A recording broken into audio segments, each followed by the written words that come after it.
Job 3-ാം അധ്യായം 1 മുതൽ 26 വരെയുള്ള വാക്യങ്ങൾ.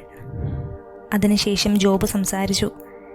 ജനിച്ച ദിവസത്തെ ശപിച്ചുകൊണ്ടവൻ പറഞ്ഞു, ഞാൻ ജനിച്ച ദിവസം ശപിക്കപ്പെടട്ടെ. ഒരാൺകുട്ടി രൂപം കൊണ്ടിരിക്കുന്നു എന്ന് പറഞ്ഞ രാത്രി ശപിക്കപ്പെടട്ടെ. ആ ദിവസം അന്ധകാരവ്രതമാകട്ടെ. ആ ദിനത്തെ ദൈവം വിസ്മരിക്കട്ടെ. അതിൻ്റെ മേൽ പ്രകാശം ചൊരിയാതിരിക്കട്ടെ. അന്ധകാരം സാന്ദ്രതമസ് പോലെ തന്നെ അതിനെ ഗ്രസിക്കട്ടെ. കാർമേഘം അതിനെ ആവരണം ചെയ്യട്ടെ. അന്ധകാരം കൊണ്ട് അത് ഭീകരമായി തീരട്ടെ. ആ രാത്രി കട്ടിപിടിച്ച ഇരുട്ട് കൊണ്ട് നിറയട്ടെ. ആണ്ടുവട്ടത്തിലെ മാസങ്ങളുടെയും ദിവസങ്ങളുടെയും ഗണത്തിൽ അത് ഉൾപ്പെടാതെ പോകട്ടെ. ആ രാത്രി ശൂന്യമായി പോകട്ടെ. അതിൽ നിന്ന് ആനന്ദധാരവം ഉയരാതിരിക്കട്ടെ. ലവിയാതനെ ഇളക്കിവിടാൻ കഴിവുള്ളവർ അതിനെ ശപിക്കട്ടെ. അതിൻ്റെ പ്രഭാത നക്ഷത്രങ്ങൾ ഇരുണ്ടു പോകട്ടെ. പ്രകാശത്തിനു വേണ്ടിയുള്ള അതിൻ്റെ അഭിലാഷം പാഴായി പോകട്ടെ. പ്രഭാതം വിടരുന്നത് കാണാതിരിക്കട്ടെ. അമ്മയുടെ ഉദരമടച്ച് അതെൻ്റെ ജനനം തടഞ്ഞില്ല. എൻ്റെ കൺമുമ്പിൽ നിന്ന് ദുരിതങ്ങളെ മറച്ചില്ല. ജനിച്ച ഉടനെ ഞാൻ മരിക്കാഞ്ഞെന്ത്? അമ്മയുടെ ഉദരത്തിൽ നിന്ന് പുറത്തു വന്ന ഉടനെ എന്തുകൊണ്ട് എൻ്റെ ജീവിതം അവസാനിച്ചില്ല? എൻ്റെ അമ്മ എന്തിനെന്നെ മടിയിൽ കിടത്തി ഓമനിച്ചു? എന്തിനെന്നെ പാലൂട്ടി വളർത്തി? ഞാൻ നിദ്രയണിഞ്ഞ് ശാന്തി അനുഭവിക്കുമായിരുന്നല്ലോ. നഷ്ടനഗരങ്ങൾ പുനരുദ്ധരിച്ച് രാജാക്കന്മാരെയും അവരുടെ ഉപദേഷ്ടാക്കളെയും പോലെ തങ്ങളുടെ കൊട്ടാരങ്ങൾ സ്വർണവും വെള്ളിയും കൊണ്ട് നിറച്ച പ്രഭുക്കന്മാരെ പോലെ ഞാൻ ശാന്തനായി ശയിക്കുമായിരുന്നല്ലോ.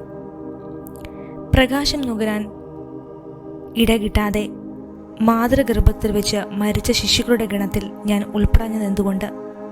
അവിടെ ദുഷ്ടരുടെ ഉപദ്രവം കടന്നു വരുന്നില്ല. ക്ഷീണിച്ചവർക്ക് അവിടെ വിശ്രമം ലഭിക്കുന്നു. തടവുകാർ പോലും അവിടെ സ്വസ്ഥത അനുഭവിക്കുന്നു. മേലാളന്മാരുടെ ആജ്ഞസ്വരം അവരെ അലട്ടുന്നില്ല. ചെറിയവരും വലിയവരും അവിടെയുണ്ട്. അടിമ യജമാനിൽ നിന്ന് മോചനം നേടിയിരിക്കുന്നു. കഷ്ടപ്പെടുന്നവന് എന്തിനു പ്രകാശം? തപ്തഹൃദയന് എന്തിനു ജീവിതം? അവൻ മരണത്തെ തീവ്രമായി വാച്ഛതിക്കുന്നു. അത് വന്നണയുന്നില്ല. നിധി തേടുന്നവനേക്കാൾ ശ്രദ്ധയോടെ അവൻ മരണം അന്വേഷിക്കുന്നു. ശവകുടീരം പ്രാപിക്കുമ്പോൾ അവർ അത്യധികം ആനന്ദിക്കുന്നു. വഴി കാണാഞ്ഞവന് ദൈവം വഴി അടച്ചവന് വെളിച്ചം എന്തിനാണ്? നെടുവീർപ്പുകളാണ് എൻ്റെ ഭക്ഷണം. ജലപ്രവാഹം പോലെ ഞാൻ നിരന്തരം ഞെരുങ്ങുന്നു. ഞാൻ ഭയപ്പെട്ടിരിക്കുന്നത് എൻ്റെ മേൽ പതിച്ചിരിക്കുന്നു. ഞാൻ അസ്വസ്ഥനും ആശ്വാസരഹിതനുമാണ്. എനിക്ക് വിശ്രമമില്ല. ദുരിതങ്ങൾ വന്നുകൊണ്ടിരിക്കുന്നു. ജോബ് 4-ാം അധ്യായം 1 മുതൽ 21 വരെയുള്ള വാക്യങ്ങൾ.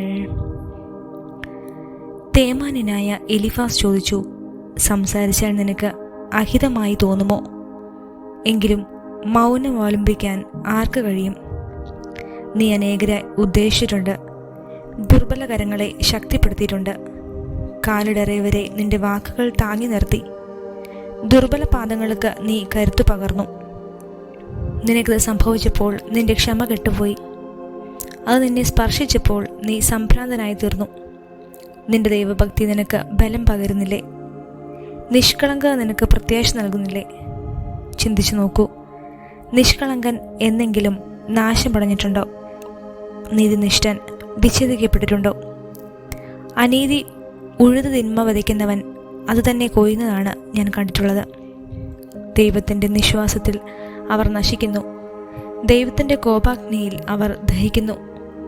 സിംഹത്തിൻ്റെ അലർച്ചയും ക്രൂരസിംഹത്തിൻ്റെ ഗർജനവും യുവസിംഹങ്ങളുടെ ദ്രംഷ്ട്രങ്ങളും അറ്റുപോയിരിക്കുന്നു. ശക്തനായ സിംഹം ഇരകിട്ടാതെ നശിക്കുന്നു. സിംഹിയുടെ കുട്ടികൾ ചിതറിക്കപ്പെടുന്നു. ഒരു രഹസ്യവചനം ഞാൻ ശ്രവിക്കുന്നു. അതിൻ്റെ നിയന്ത്രണം എൻ്റെ കാതിൽ പതിച്ചു.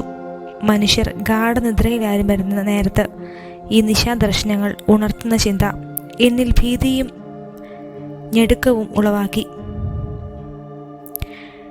എൻ്റെ അസ്ഥികൾ പ്രകമ്പനം കൊണ്ടു. ഒരാത്മാവിൻ്റെ മുഖം ഉരുമി കടന്നുപോയി. ഞാൻ രോമാഞ്ചം കൊണ്ടു. അത് നിശ്ചലമായി നിന്നെങ്കിലും അതിൻ്റെ രൂപം എനിക്ക് അവ്യക്തമായിരുന്നു. എൻ്റെ കൺമുമ്പിൽ ഒരു രൂപം ഞാൻ ദർശിച്ചു. നിശബ്ദതയിൽ ഒരു സ്വരം ഞാൻ ശ്രവിച്ചു. ദൈവദൃഷ്ടിയിൽ മർത്യനീതിമാനാകാൻ കഴിയുമോ? സൃഷ്ടാവിൻ്റെ മുമ്പിൽ മനുഷ്യന് നിഷ്കളങ്കനാകാൻ സാധിക്കുമോ? തൻ്റെ ദാസരിലും അവിടത്തേക്ക് വിശ്വാസമില്ല. തൻ്റെ ദൂതരിൽ പോലും അവിടുന്ന് കുറ്റം കാണുന്നു. എങ്കിൽ പൊടിയിൽ നിന്ന് രൂപം കൊണ്ട് മൺപുരകളിൽ വസിച്ച് ചിതൽ പോലെ ചതച്ചതയ്ക്കപ്പെട്ടവനെങ്കിൽ എത്ര അധികമായിരിക്കും കുറ്റം കാണുക. ഉഷസ്സിനും സായം സന്ധ്യയ്ക്കും മധ്യേ അവർ നശിപ്പിക്കപ്പെടുന്നു. അവർ എന്നേക്കുമായി നശിക്കുന്നു. ആരും ഗണ്യമാക്കുന്നില്ല. ജീവതന്ത് മുറിക്കപ്പെടുമ്പോൾ അവർ മരിക്കുന്നു. അപ്പോഴും അവർ വിവേകികളല്ല.